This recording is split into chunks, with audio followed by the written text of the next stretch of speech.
In this video, we're going to tell you how to find the area of non-right triangles. So none of our angles are going to be 90 degrees, right? None of those are right.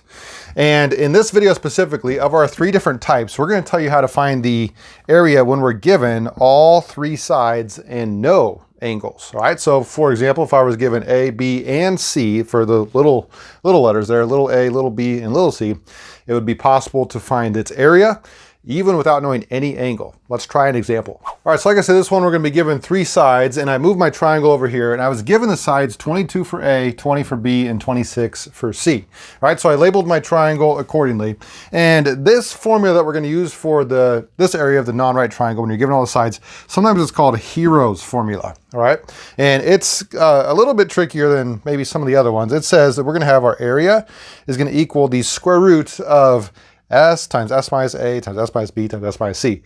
What in the world does that mean? All right, so the S here, you'll notice I put a little asterisk down here. S is going to be 1/2 of the perimeter, all right, all the sides added up. So here in mine, if I add 20 plus 26 plus 22, that is 68.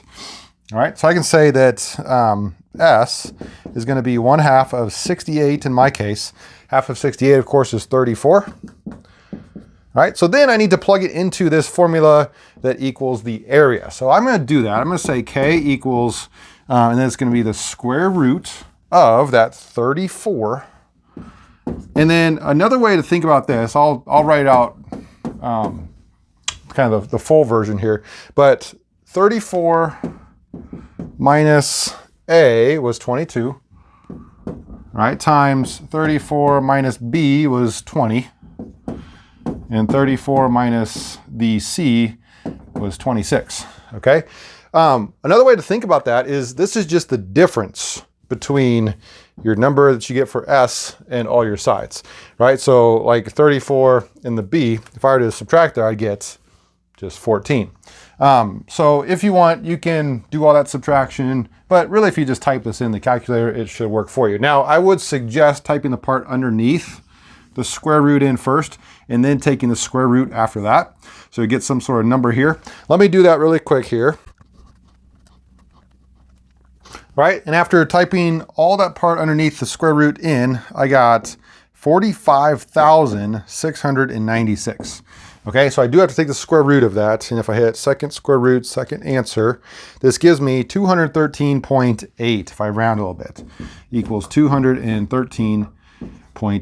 Okay, so since these sides are, a little bit bigger, that probably makes sense to have the area of this triangle be 213.8. Now, one last thing is, let's say this was like 22 centimeters or something for all the sides.